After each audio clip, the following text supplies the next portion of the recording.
What's up, Moto Buddies? Mike here from Taco Moto Co. and Baja Taco Tours. I have a super exciting bike that I am very stoked to be presenting to you today. We're going to do a walk around on the cover bike from the 2021 edition of Dirt Bike magazine. This was a special project bike that was built by Jay Clark, DirtBikeTV. Not magazine, but you can follow him on Instagram, YouTube. This is Jay, the famous, the one and only Jay Clark. Jay brought us this project. This was something that was put together by Ron Lawson, who's the editor of Dirt Bike magazine. This is Ron's personal bike. This won the Shootout, the dual sport Shootout in the magazine, in Dirt Bike magazine.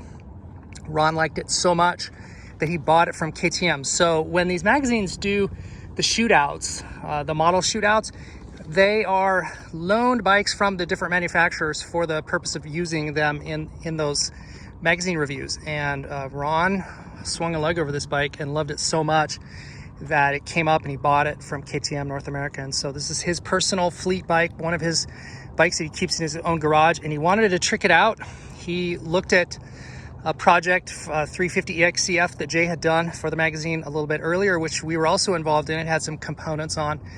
And Ron was so stoked by that bike, he decided that he wanted to have Jay do one in similar fashion. And so Jay brought us on board, considering that we had helped him on the other one and have some projects or some components and parts and techniques that lend themselves exactly perfectly well to the EXC platform. And so we were brought in and assisted in that. And so there's a large majority of this bike that was set up and spec'd out by Jay.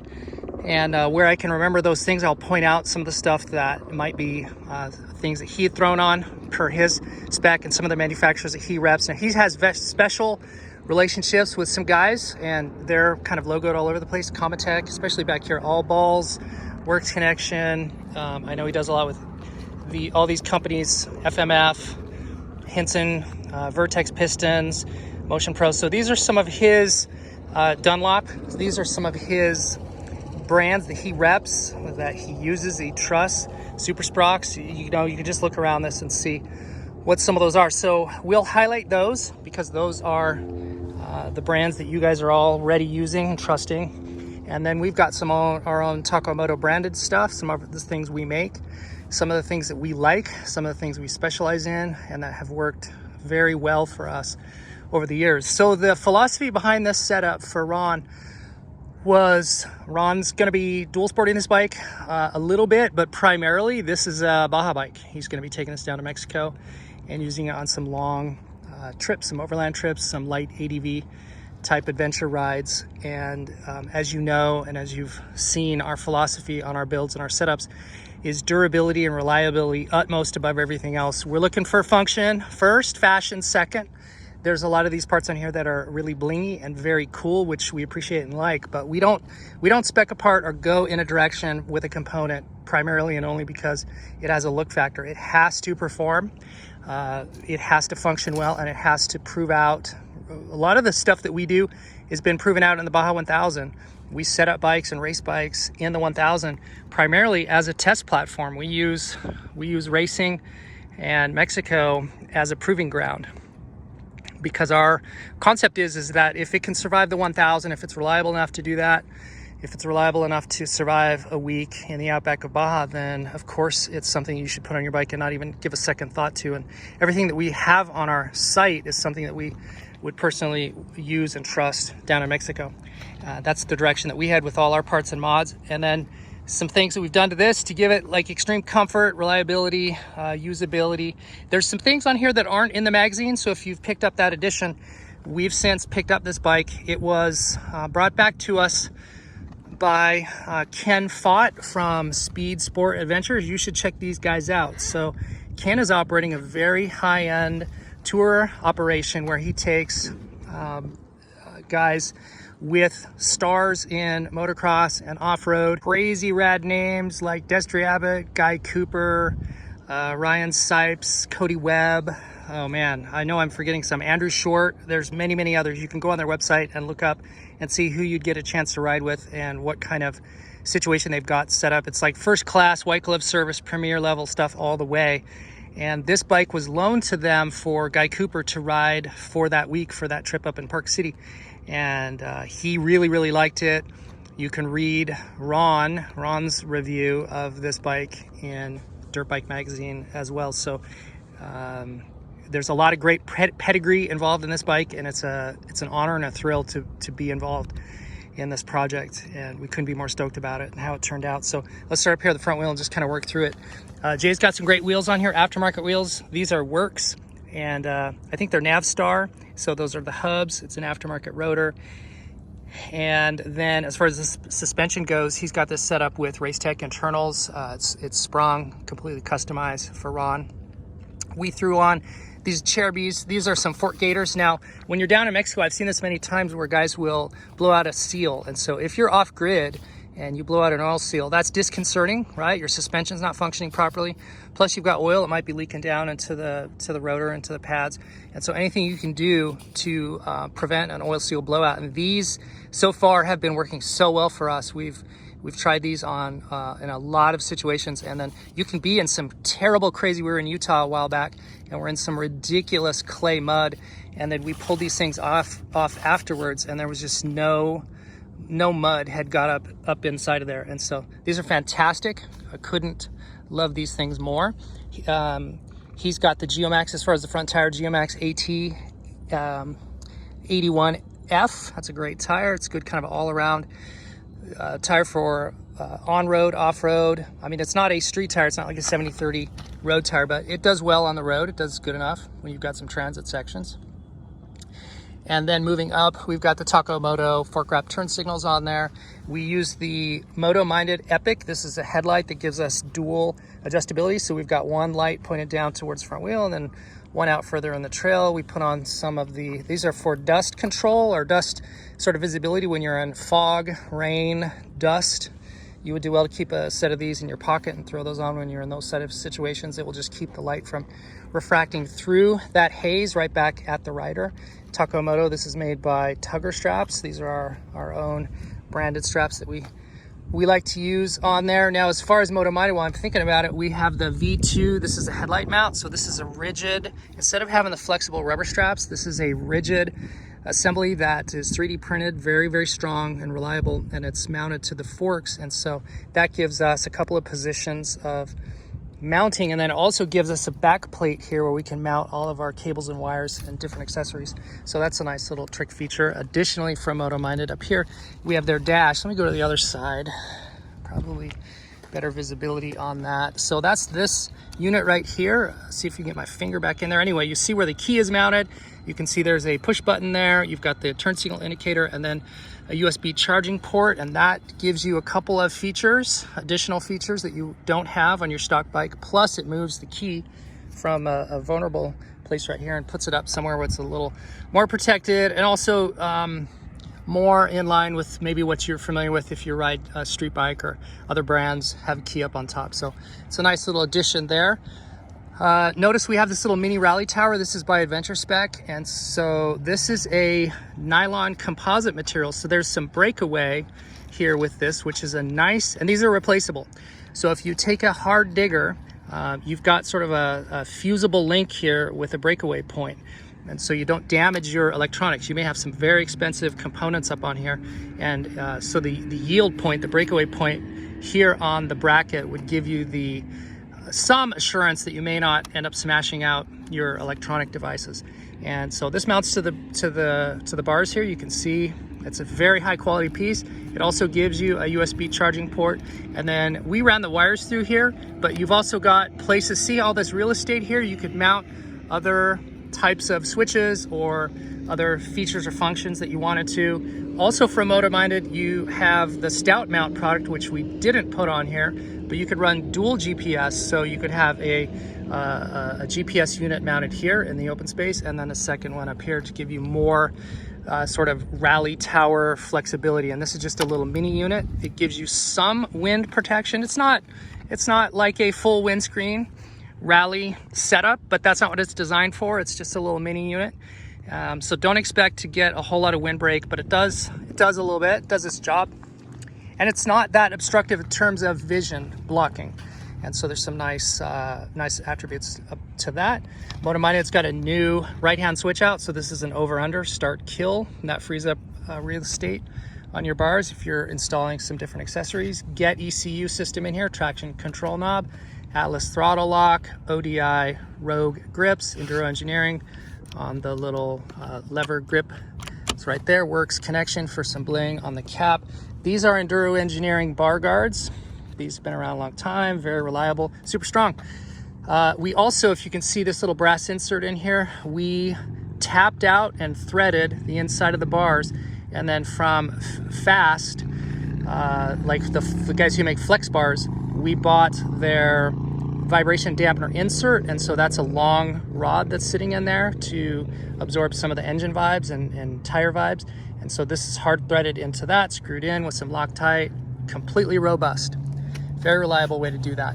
Get ECU, this is our map switch over here, and then this is the Taco Moto left-hand switch. It's thinner for the, again, bar real estate, and then it's also very thin on the back. And so if you're running aftermarket levers, like shorty levers, those are gonna interfere with the stock setup. So even though we're running stock levers here, if you swap to aftermarket, you would have a thin profile in the back and you'd get clearance. Otherwise, you can't really run with the stock switch aftermarket levers, but we gave him the option to do that.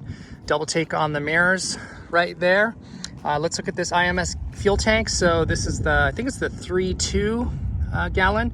And then we put on our vent. And why did we do that? A couple of reasons. One is, on these adventure bikes, guys will like to mount tank bags, put them on here. And so if you have your hose coming out of the top, that's an issue, that's a problem. The other great feature of this is, instead of having that hose that comes up and can sometimes become tangled and snared in all your dash equipment or whatever you have up there, now this thing is just run right through the frame, and it's permanently set up there, so you never have to worry about, some guys will end up with those little mini button deals, which those valves can stick and those can fall off. Those are problematic. And so with this setup, we've got this capped out, and then now this is just basically permanently mounted in here. You never have to worry about your vent. It's just always where it needs to be, and you don't have to, nothing to lose, nothing to get tangled up. So there's, that's why we're doing that up there. Let's take a look at the radiator guards. So these are from Emperor Racing, and these are, without question right now, our favorite radiator guards. Why is that? They have 6 mounting points. So they mount here, two bolts here, and then another 2 bolts here on the bottom. You're not gonna find a better radiator guard out there ever. And then it's got full under protection and full side protection. So unlike most radiator guards, which are very blingy and cool, they don't offer under protection or side protection. And so I consider those as brush guards. Whereas this setup, oh, and it's also bridged across the entire thing. Very easy to put on. I think we usually put these on in about 10 minutes. No big deal. And you can also run your smog equipment. So on this one, because it's a Baja bike, we've deleted out the emissions, but what we do have is we've converted the charcoal canister in the frame to a overflow hose. And so you can continue to run these types of ports with this setup. There are a few radiator guards out there that require you to remove this because they consume some of this frame space, whereas these don't. So bar none, these are our favorite. You can see here in the back how it's protecting the side of the radiator. So real deal radiator guards, not just brush guards. P3 Racing, love the shield here. This is the Max, and it covers up all the way into here. A lot of the overland guys will run over the pant or over the boot pants, and they'll melt them out in this section. A lot of radiator guards will, the heat shields on the exhaust will come and they'll stop somewhere around this bracket. Not these guys. P3 takes it all the way to the end, and then we're running P3 on the frame guards to protect the frame, but also just to tie in the look. You remember how I said I don't go for carbon, well, I don't go for bling just for the sake of bling. I do have one exception, and that is this. There's a plastic, the stock ones are plastic, and they're just fine, and they do a great job. I just, for my, this is where I'm a little bit of a hypocrite here, and I'll take back some of that. I install these just because they look amazing. I am in total love with tying these things together. And then if you've got this, if you notice on the graves out here, we've got some carbon. So that's probably my one exception where I do have a little weakness to bling, and it's with P3 and the frame guards right there. Molecule, that's our skid plate. That's our number one go-to skid plate, and comes up. See how much it covers up onto the water pump here. Totally dig that one. If you notice too, they've been using some material that's got like a little flecks of color in here, which I think is cool. Maybe this is some recycled plastic material, but there's just some different little flecks of color I've been noticing in the sunlight, some of the later models, and I like that. I kind of dig that. FCP, let's take a look at these engine hanger brackets. So if you are following us on the EXC-FE Facebook group, or if you've been keeping up with what's happening as far as the frame or the engine hangers cracking, there is a chronic and a known issue of these engine brackets splitting, cracking, and so FCP has come along and provided these are billet CNC aluminum, and then there is a titanium bolt that is up here on the front, and so this bolt is replaced out with their kit, as well as the two side brackets, and so now we've got a very stout setup that will not crack or break. And then with this new titanium bolt, there is some benefit to chassis flex and chassis dynamics, a little bit better stability on the front end. So a very nice upgrade. These are spendy, they're not cheap, but then again, peace of mind, what's that worth, especially if you're in Mexico, or if you're setting up a race bike or something for extreme use. That's, as far as I'm concerned, probably an essential upgrade. While we're here, let's take a look at this. This is the AKT oil filter. This is something that we have converted all our bikes over to. This is a static magnetic rare earth magnet oil filter, and I think we've got a video, or we're coming out with a video that's going to just dive into the technology of this and how this works. But it's a free flow, non-obstructed magnetic core rod oil filter, and one of the reasons why we've converted over to this is because there are extreme situations where we've had some water get on our engine oil, and if you have a paper filter, you could swell that up or clog that up, and then you're just running bypass, which is no filter. Stainless steel filters are great and do a good job against water, but then again, you're not filtering out sub 30. Typically those are in the 30 micron range, so particles in the sub 30 range, you're not going to capture those. Also cleaning those, which you can clean them, but that can be a little bit difficult and fussy, whereas this filter, you just wipe it off, and it's filtering particles down in the 1 micron range, ferrous, non-ferrous, carbon, sooty particles, clutch particles. It's really crazy cool what this thing is. So when we're running these overland bikes, these Baja bikes, we might be needing to extend oil changes into the 30, 40, 50 hour range. And when we're running a really good oil like MOTO 7100 and this filter, oil testing is demonstrating that we're well within lubrication specs on that setup. And so we've just basically, that's our primary setup now. That's how we do them. Trail jammer, very cool. Kane makes this cool plate. This is just a protector for stator so you don't puncture a hole into that. Enduro Engineering, this is a case saver in case you lose a chain. And then you've got this little whip guard right here, stainless steel, very nice. Up here on the fuel system, so we've got Takamoto. This is our fuel tap. It's the smallest one out there, and so because it's so small, it's you minimize the damage, the danger of damage as far as on the bottom end. And then we've got our this is our Sidewinder hose right here, and so this hose adapts to whatever size tank. This is the IMS tank, and it comes way down farther than the stock tank, and so that put the fuel port, which used to be somewhere around here, way down here, and now you've just got this routing issue. So with the Sidewinder hose, you can cut and match different sections to get the bends you need. Golan is the fuel filter, and then a CPC Kohler Products. That's a brass disconnect here, so we're completely bulletproof and reliable on our fuel system now, where we had some vulnerabilities before as stock. Super sprockets front and rear. Jay has changed those out, and then I think he's got I know he's changed the chain. This is a 520 EXT. Who made that chain? I think it says Super Sprox, so that might be the chain. In the notes of this, in the comments of this, we'll put all of the components. So 1450 I think is the gearing. I see the 50 right there on the back tire. So it's the same rim as the front. On the tire, we're running a Tusk Recon. We've been durability testing this tire. I like a gummy tire. I like a dirt bike tread gummy tire.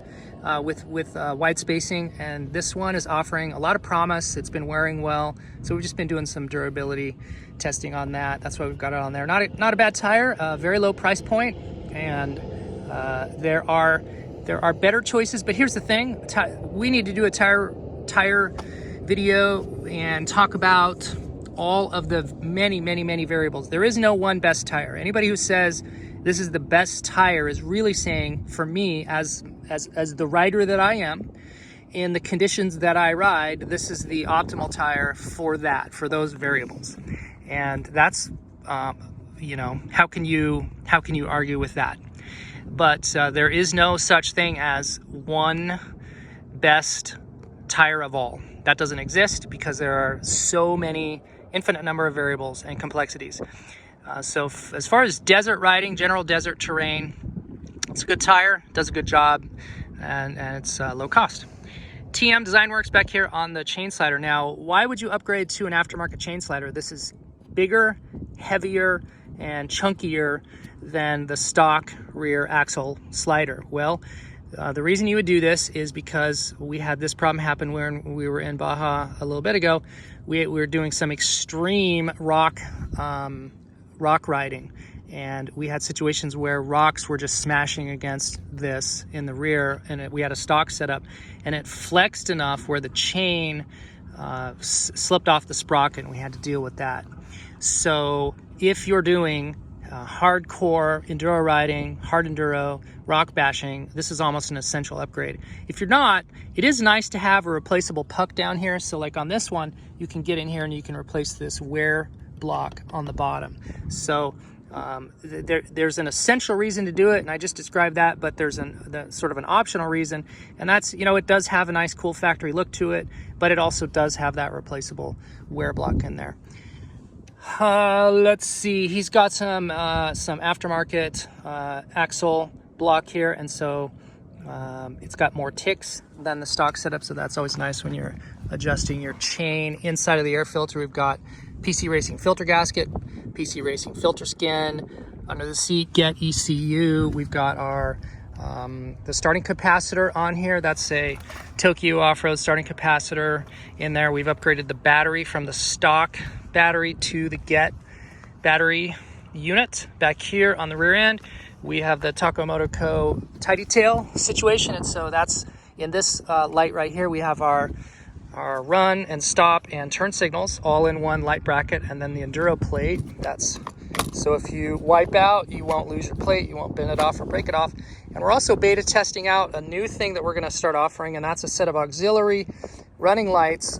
These are just for fitment. They don't have any wires on them right now, but what this will give us is run, stop, and turn also, just like we have here. So we duplicate it with the extremely piercing magnified light. And so that is really, as we've been beta testing that, we did some testing in Baja with that setup, and it just pierces through the dust. So if you're a ride leader or in a pack of riders in the dust or the fog or nighttime situation, the light intensity of that is very cool, very good.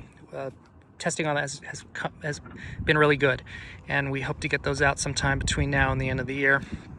Up here on the seat concepts, extra wide. So this is a standard height, but extra wide. You can tell the stock seat has this width all the way back, so you can just visually see how much wider, how much extra room you have on this seat versus stock. And so even if you're not a sitter, I don't sit a whole lot, but I do. There are times where you sit down.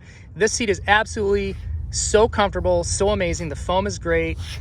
We're a big fan of the seat concept seat, especially in this wide format if you're running some dual sport stuff. Now, motocross guys don't need it. It's also heavier. This weighs more than the stock seats, so you know you gain a few things, you give up a few things. The seat pan is basically the OEM stock seat pan. Gripper top, and then the little carbon side, and you can get it with different color stitching. Big fan of that seat. Let's see. Oh, on the foot pegs, these are the Fastway and Promoto billet, stainless steel, so a little bit heavier than the aluminum version of this, but a lot stronger. You'd be hard pressed to bend these. So when you're down in Mexico or you're somewhere where you might end up rock bashing, I've never seen any of the Pro Motos break. However, I have a bent foot peg on my bike, totally rideable, and I bent it in Mexico. Completely rideable and probably fixable. I think I'm going to get in there and bend it and straighten it out. But if you just wanted to have complete and utter peace of mind on a ride, I think you might want to look at the stainless steel option instead of aluminum. A little bit of a weight penalty, but stronger. That might be it. I think he's got some, see, here's a little carbon fiber. No, this isn't carbon. Haha, that's a trick. It's a sticker, but it's made to look like carbon fiber. So that's a pretty good walk around on the, so as I see this here, Hinson clutch cover, and then Takamoto Ultra Low. This is a knurled oil filler cap that's toolless. You don't have to have any tools to put that on and off. And stock clutch underneath that. That's just for looks and strength on that Hinson. Graves exhaust, we already talked about that, and that has so this is 2 pipes in one, 2 mufflers in one. There is a removable insert, so that is not only a spark arrestor, but it's a dynamic insert, and so when you have that in or out, it changes the power profile. You get better, smoother low end, or better, crisper mid-range to top end, depending on what kind of riding you're doing and what the situation is. So thank you for checking out this video. Thank you for picking up Dirt Rider magazine. I hope you subscribe to that, because that is one of the, I personally subscribe to all the magazines. I wish I had time to read them all front to back. I don't. I thumb through every one of them. I subscribe to Overland magazines. I'm a big fan of continuing to support paper print magazines, and so I get them all and I subscribe to them all. I would say that Dirt Bike is definitely my favorite. Ron Lawson does a hell of a job. All the guys over there do a great job. You should subscribe and support them. You should also do that to the print or to the non-print as well. There's some great digital magazines out there. A lot of these guys have the print version and the digital version, and then there's some digital only, like Upshift would be a great example of a digital only format. Jimmy Lewis at DirtBikeTest.com put out a digital version. Hopefully he'll do another one in the future. So there are guys out there in the magazine space who are crushing it, and I think we would do well to support those guys. So that's it. Like and subscribe. Thanks for watching. Let us know in the comments if you have any thoughts about this bike or any of the components on here. If you'd like us to help you set up a bike like this, or have questions about your machine, always happy to help. Best way to reach me is text or email, and our contact information is in the notes. Thank you guys so much for supporting us and for going out and getting some adventure.